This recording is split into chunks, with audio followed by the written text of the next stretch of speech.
Hi, it's Steve with Magnolia Pharmacy. And I'm Fred with Magnolia Pharmacy. Awesome. We wanted to bring you a Facebook Live today on a timely subject.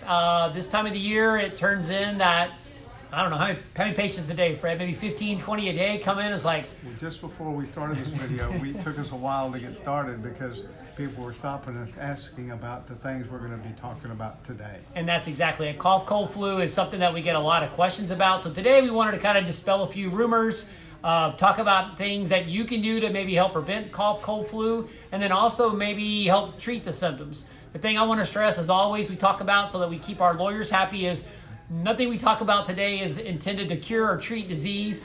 Always seek good advice from a healthcare professional. So that's the one thing I want to make a good point on. We covered the lawyer part. That's right. So the lawyers are happy.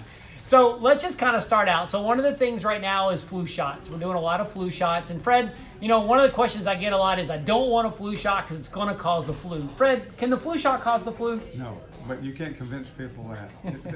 The new flu vaccines, and I say new in the last 20 years, do not contain a live virus. It is impossible to get the flu from the flu shot. The flu shot comes from your exposure, which usually happens anywhere from 7 to 14 days beforehand, and your developmental symptoms are corresponding with the vaccine. It's strictly a coincidence. Now, your body may get a little reaction to it. It is not the flu. You may feel a little crummy for a few days, maybe usually one day, and that's not unusual. That's a good response. You want your body to start producing these antibodies, recognize the antigens that we're giving you, so that your body can mount a full-blown assault on exposure to the flu virus. So based upon what you said, so let's say somebody feels fine. They say, oh my gosh, everybody around me's got the flu. Everybody's got the flu. They come in and get the flu shot, and then 3 days later they get the flu, and they're like, oh, it was that flu vaccine. But it could have just been flu that was in the grocery store right before they came to the pharmacy. Somebody coughed, sneezed on the buggy. They touched the buggy. They rubbed their nose. But it can't cause the flu. It cannot cause the flu, but good luck trying to convince patients who got a flu shot, a day or two later they have the flu. They are sure that we gave them the flu shot, and you know, we didn't. And another thing about too, Fred, I will say we've already seen this with our own staff. I think it's best to go ahead and get the flu shot. It's not 100% guaranteed you won't get the flu, but at least it has a good likelihood of preventing flu. I mean, we've already had a couple of our own employees that got the flu shot that ended up still getting the flu. And if you do get the actual flu, you'll find that your duration is shorter, your recovery is faster, and you're not missing a week's worth of work. And you may feel something coming on one day, and you got the flu shot a month or two ago, and you find that, hey, I didn't get sick like I normally would have. So that's a reason to get the flu vaccine.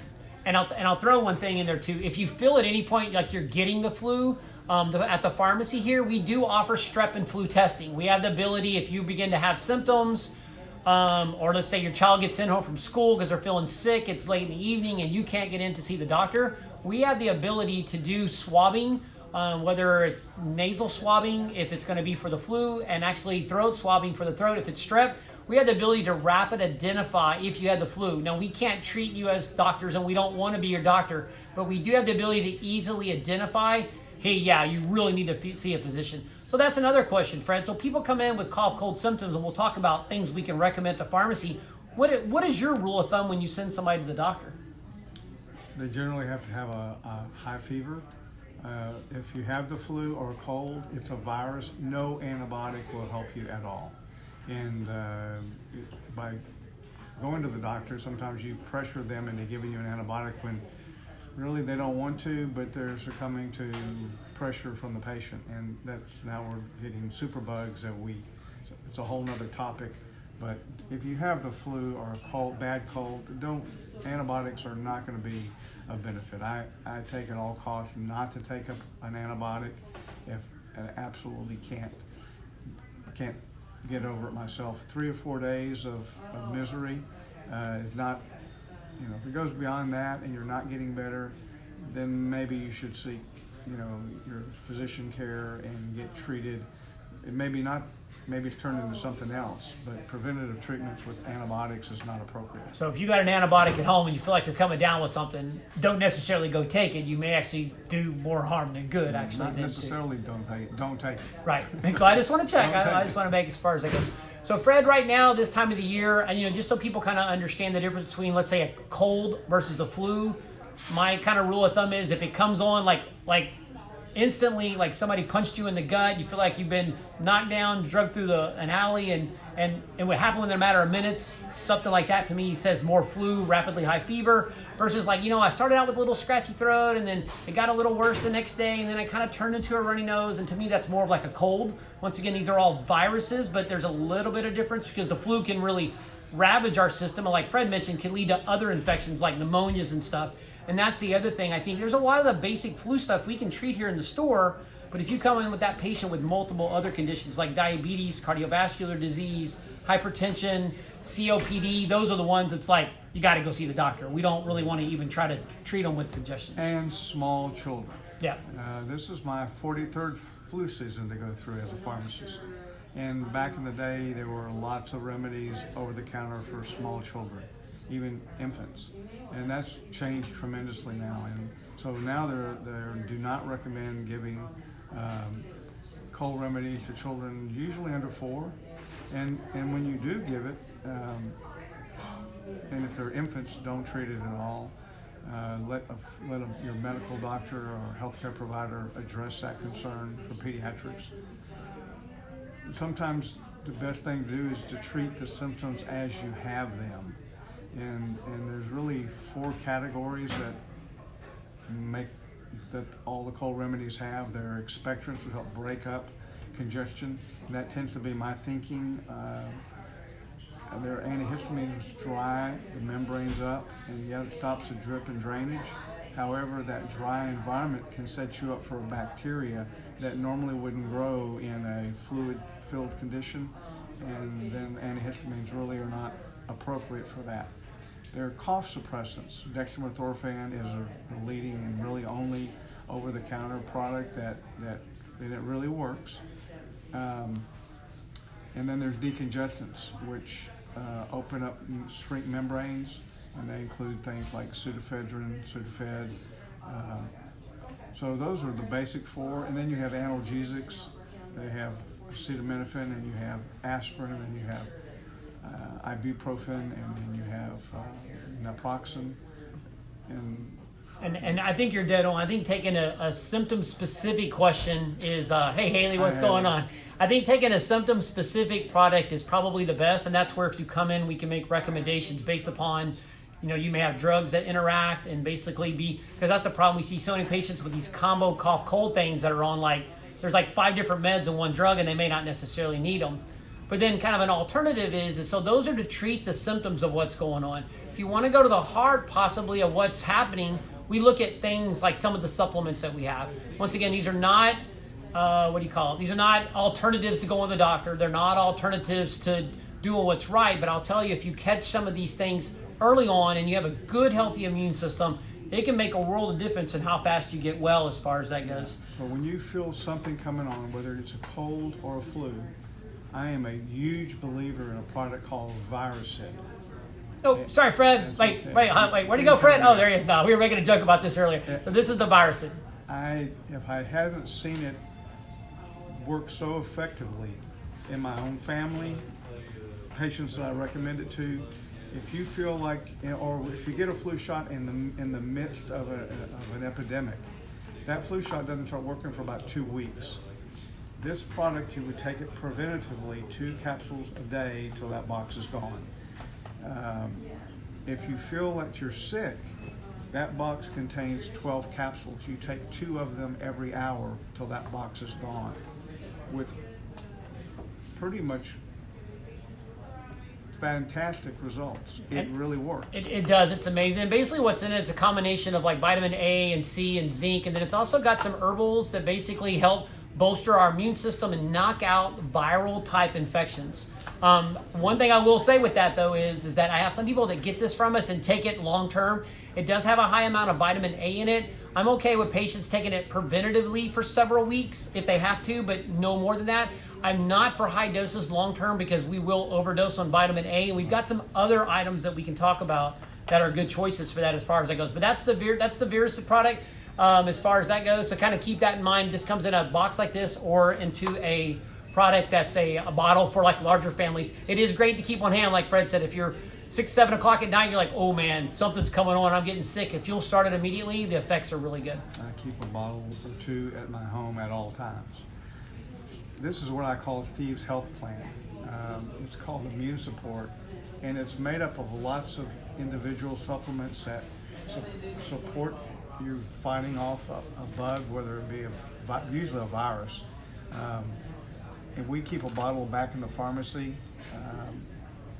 If you feel something coming on, you take 2 of those about every 8 hours. Yeah, you take 2, 3 times a day, and my combination is to do that for 3 to 4 days, along with some high dose vitamin C, like 1,000 milligrams.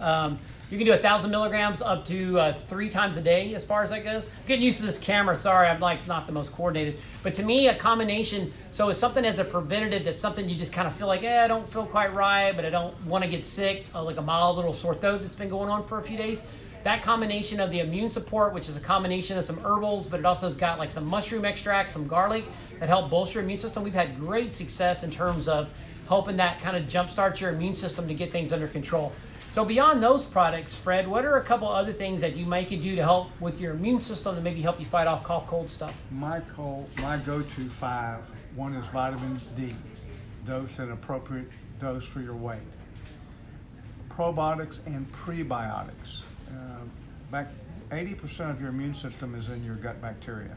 A round of antibiotics alters that for up to 2 years. And you have to feed the bacteria and give it prebiotics, which is just a fancy word for fiber, undigestible fiber. Fish oil, an appropriate dose of that, usually about 3,000 milligrams of EPA and DHA that are high quality. And zinc. Those 4 items can go an awfully long way to supporting your immune system year-round, not just seasonally. And I will tell you, hand washing is a huge benefit in preventing the spreads of viruses and the flu. I'm a big hugger. Steve will tell you that. I go home sometimes with lipstick and things on my clothing from hugging people. I'm a big handshaker. I have stopped that about 2 years ago. You come see me in the pharmacy and we want to greet each other, that's it. I wash my hands 3 or 4 times a day, whether I feel I need to or not. Hand sanitizers are available. There's some pros and cons of those leading to resistant bacteria, but soap and water, warm soapy water, properly hand washing technique is a big must. If you have a sneeze, cover your nose. Keep clean tissue. Blow your nose, throw it away. Don't recycle it around. Those are some things to prevent the flu. Use together, you can keep your health up and have a very Merry Christmas and a very healthy and happy New Year. Yeah, so just some reminders, once again, as a review, come in and get your flu shot. We highly recommend that. If you feel like you're getting sick, don't hesitate at all. We can do strep flu testing here at the store. It doesn't take an appointment. You come in, takes about 15-20 minutes. We can get you in and out of here. And then from there, if we recommend further treatment, we can go from there. We do have supplements. If you come in and if you work with people that are getting the flu and you want to come in to prevent it, come in. We can help show you supplements for that. If you feel like you're getting sick or you have a sick family member, don't hesitate at all to come in. We can make recommendations for you in terms of supplements that are beneficial. And so that's the main thing of this year. It's a very timely post. Please share this with your friends and family. I think the more good quality information that gets out there, the best all of us do in terms of preventing the cough, cold, and flu, because it is kind of a bad time of the year when you try to get together with family and you have sick family members and it's time away from work, it's time away from family, it's time away from school. I know this time of the year, it's a lot of stress, and that's the other part we didn't even talk about today. Stress destroys your immune system. And that goes for bad eating, but also too just the stress of the holiday season. And just want to make sure that you understand keeping stress under control is important for controlling the flu. We did get a question about how much is the strep test, and the strep test is $15. So Carol, thanks for your question. Once again, after we finish today, if you have any questions about things we talked about, post those in the comments. We'll be more than glad to answer. Please share, like our video, share it on your pages. We'd greatly appreciate it. And we're always glad to help you with any of your health and wellness needs. How much is a flu test? It's also $15 too, Fred. Glad you brought that up. Well, Steve, thank you for having me on your show today. I really enjoyed these Facebook Live chats. Thank you. Always good. Thank you so much, and y'all have a wonderful day. Merry Christmas.